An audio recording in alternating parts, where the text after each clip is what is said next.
Қазақ болып туымағанда нетерем, бұл жалғаннан бақыт таппай өтерем. Желдей жүрік жылқы мінбей жалғанда, аламанда ат оздырмай кетерем. Қазақ болып туымағанда нетерем, өкініштен өртенерем өтемен. Қасиетті домбыраны қолға алмай, қоңыр үнді әуелетпен кетерем. Мен қазақпын, бойымдағы қан қазақ, мен қазақпын, мен шырқайтын ән қазақ.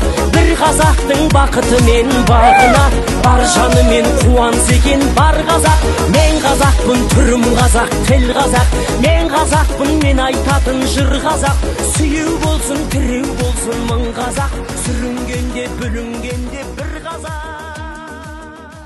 Бүгінгі күні мінекей Қостанай облысы Меңдіқара ауданы Қаратал елді мекенінің тұрғындары мынау жүріп жатқан қазіргі челлендж дейміз. Мынау атап айтқанда солтүстік облыс, Ақмола облысынан шығып жатқан патриоттық шерулерге қосылуға мінекей ер азаматтар, бүгін елім деген, жерім деген ер азаматтар жиналып отырмыз. Мынау бүгінгі ең басты тақырыбымыз менің туым, менің отаным. Тәуелсіздікке 30 жыл толуына байланысты